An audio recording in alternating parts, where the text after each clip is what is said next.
नमस्कार दोस्तों, मेरा नाम है संदीप राजौरिया। स्वागत है आपका टारगेट फॉर आईक्यू में।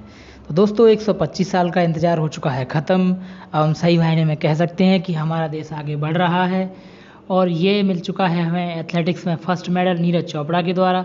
तो चलिए जानते हैं इसके बारे में कि क्या है जेवलिन थ्रो और क्या है इसका इतिहास और अब तक भारत कितने मेडल्स अपने नाम कर चुका है। तो क्या है भारत का प्रदर्शन इस टोक्यो ओलंपिक में, सब जानेंगे। पॉइंट्स टैली में क्या नंबर है ये भी जानेंगे। तो चलिए शुरू करते हैं। तो फाइनली गोल्डन थ्रो किया है नीरज चोपड़ा ने। इन्होंने जीता है gold men's javelin throw at Tokyo Olympic. Neeraj Chopra बन गए हैं भारत के दूसरे खिलाड़ी जिन्होंने गोल्ड मेडल प्राप्त किया है। इससे पहले प्राप्त किया था अभिनव बिंद्रा ने।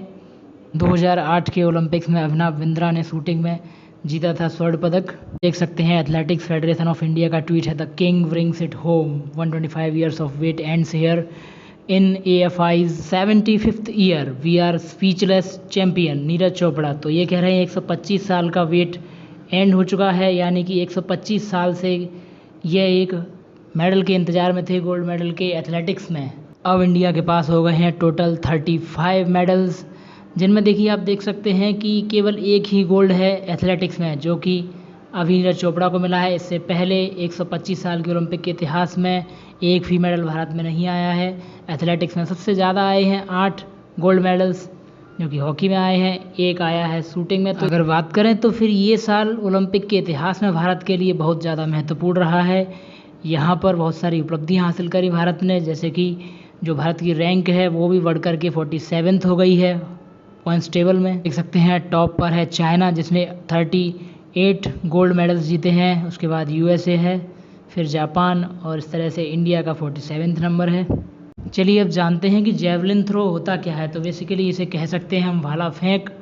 ये एक javelin throw track and field event है, जहाँ पर जेवलिन जो कि एक भाला होता है वो जिसकी लंबाई 2.5 मीटर होती है, लगभग 8 फुट 2 इंच ये लंबा होता है, इसे फेंका जाता है। खेल में थ्रोअर यानी कि भाला फेंकने वाला, जेवलिन फेंकने वाला बहुत ही तेज़ी से दौड़कर आता है और एक मोमेंटम पकड़ता है और प्री डिटरमाइंड एरिया में इसको थ्रो कर देता है।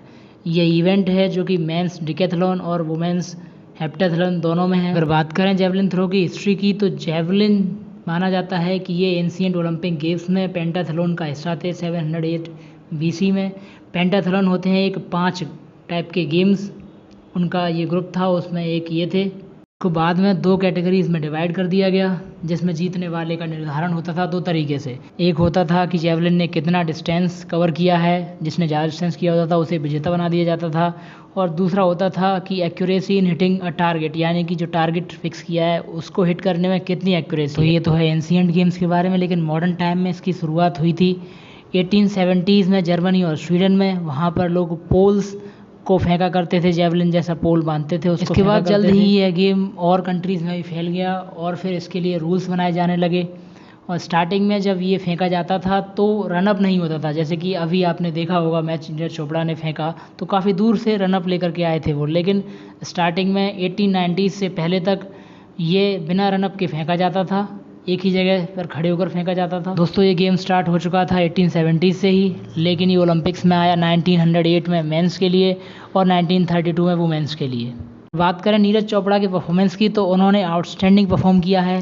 पहली बार जब फेंका तो 87.03 मीटर की दूरी पर, और सेकंड अटैम्प्ट में 87.58, यानी कि पहले से भी ज़्यादा। तो लग रहा था कि इन्हीं को गोल्ड मिलेगा, और फिर थर्ड अटैम्प्ट में थोड़ा कम हुआ, फिर ये 4th और 5th अटैम्प्ट में फाउल हो गया। तो देखते हैं दोस्तों कि फाउल के भी नियम क्या क्या हैं, आप देख सकते हैं स्क्रीन पर। इस तरह का होता है जेवलिन, तो इसे फेंका जाता है। फाउल के नियम कुछ इस तरह से हैं कि अगर ये जेवलिन है वो राइट साइड में आपको जो कॉर्नर में टिप दिख रही है उसके सहारे से गिरेगा तब ही ये सही माना जाएगा। अगर ये पूरा गिर पड़ता है तो ये फाउल माना जाएगा। तो ये जेवलिन का वेट होता है वो 800 ग्राम होता है मेंस के लिए और 600 ग्राम का होता है वुमेंस के लिए। अगर बात करें और नियम की जिनसे फाउल्स निर्धारित किए जाते हैं, तो वो है कि अगर फेंकने वाले ने जेवलिन फेंकने के बाद जब तक वो ज़मीन पर नहीं गिरता तब तक अगर वो पलट गया तो ये फाउल माना जाएगा। और यदि ज़मीन पर जो जेवलिन गिरा है वो टिप पर ना गिरा, वैसे गिर गया तो फाउल माना जाएगा। आप देख सकते हैं ये है जेवलिन फील्ड का डायग्राम।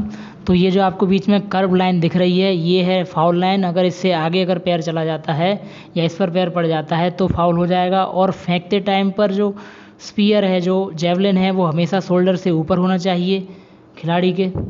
आज के मैच में नीरज चोपड़ा 5वें और चौथे अटेम्प्ट में पीछे मुड़ गए थे, तो उस वजह से उनका फाउल हो गया था। देखिए, ये हमारे देश के लिए बहुत बड़ी उपलब्धि है। 125 साल के बाद गोल्ड आया है, तो इससे हमारे देश के युवाओं को और बच्चों को प्रोत्साहन मिलेगा। वो सोचेंगे कि हम भी एथलेटिक्स में भाग लें और देश के लिए मेडल्स लाएं।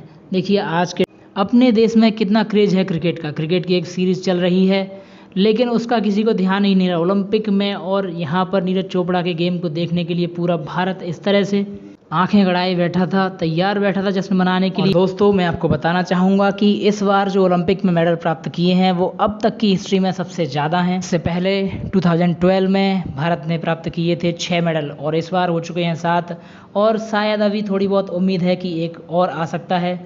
आप देख सकते हैं इस टेबल में गोल्ड मिला है नीरज चोपड़ा को एथलेटिक्स में, मेंस जेवलिन थ्रो में।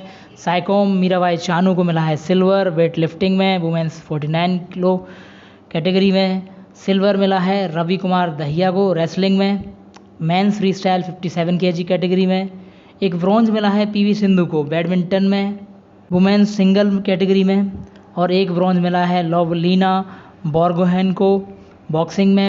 आप देख सकते हैं हमारे हॉकी के हीरोज़ को, जिन्होंने ब्रॉन्ज मेडल जीता है मेंस हॉकी टूर्नामेंट में। और ये है हमारे बजरंग पूनिया, जिन्होंने ब्रॉन्ज मेडल जीता है रेसलिंग में मेंस फ्री स्टाइल 65 kg में। दोस्तों, उम्मीद करते हैं कि हमारा इंडिया आने वाले टाइम में ओलंपिक में और अच्छा प्रदर्शन करे। इसी के साथ ही ये तो था एंड इस वीडियो का। उम्मीद करता हूँ वीडियो आपको पसंद आई होगी। वीडियो को लाइक करें, कमेंट करें। Thank you all.